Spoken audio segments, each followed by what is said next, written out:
Never forget that clients don't really care about you. Long story short, a client screwed me today. In some aspects it was my fault, but he's still a snake at the end of the day. We had a listing contract signed for a year with the option to terminate after 120 days. We listed the property and had about 15-20 private showings as well as 3-4 open houses the first month. After that, no offers. I told him we need a price adjustment and he refused. So some more time goes by and we get an offer and negotiate it to about 92 of sales price. He refuses to take it. More time goes by and I keep asking him to lower the price, but he won't. Keep in mind I've spent about $1,500 $2,000 in marketing on this property so far, plus a lot of time. Then he gets the bright idea to renovate the house. After some reluctance I agree to help out. I spend even more time meeting contractors and helping get the renovations all lined up. Fast forward a bit and I get a call from one of my painters saying some other realtor is at the house looking around with contractors that she brought. I immediately call the seller because no appointments were scheduled for that day. He proceeds to tell me he decided to hire a new agent with a different brokerage and terminate our agreement. We are a few days past the 120-day early termination clause. Now some of you will say this is my fault for agreeing to early termination, but I was competing with 4 or 5 other agents for this listing and it was one of his requirements. I did what I felt I needed to do. And this house is about 4.5 times our market's average sales price, so that's why I fought hard to get it. I left out a lot of small details, but at the end of the day, remember that clients do not care about you or ethics in many cases. I've spent $1,500 $2,000 of my own money and countless hours on this sale to end up with nothing at the end. I've also decided I'll never overprice a home again. Time to spend more time training on CMAs. Just for reference, I'm about 1.5 years into the business, so I am still learning. I'm sorry this happened to you. Clients can be unpredictable, and it's not always possible to anticipate their behavior. It's also good to reflect on the lessons you've learned from this experience and use them to improve your approach going forward. I'm sure it's frustrating now, but it sounds like you learned some valuable lessons. Just keep your head up and it will all come back around. Yup. I had a CE class recently and the instructor said something that really stuck with me. Clients are always so worried realtors are lying or going to lie to them. But more often than not, clients will usually be the ones who lie to you, the realtor. I forgot what the topic or context was that he said this.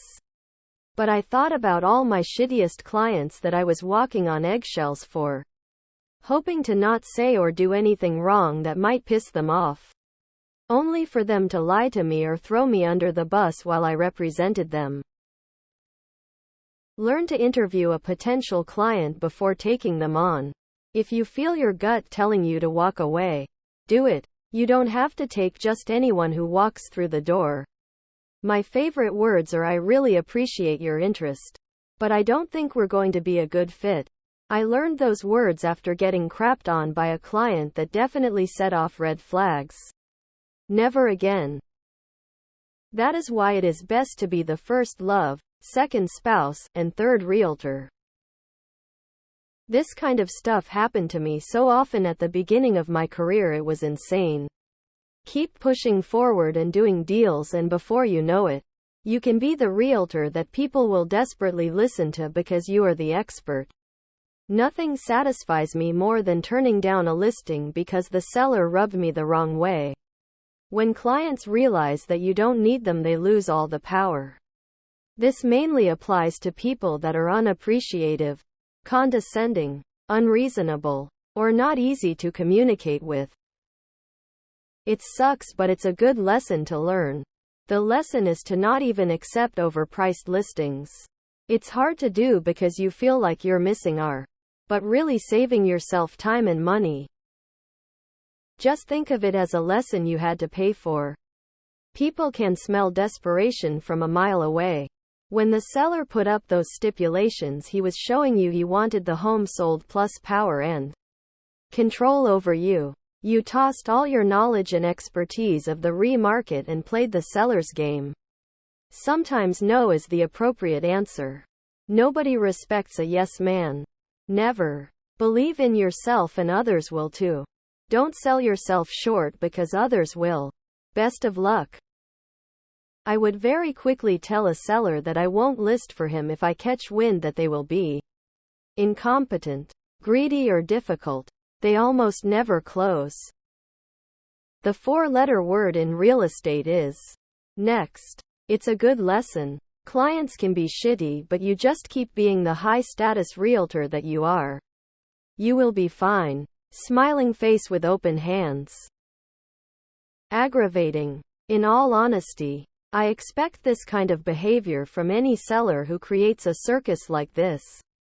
I'm always on guard waiting for him to pull something. But when it happens, it still stings. I think all agents have gone through this in one way or another.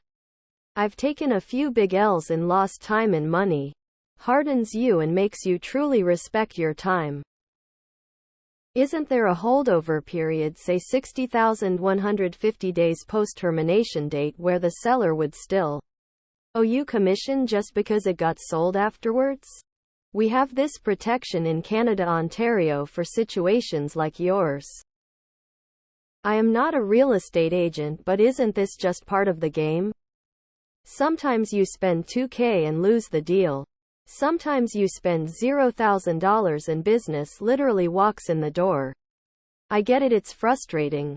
But I'd try to look at the big picture without too much knee-jerk. Now I am never going to do XYZ.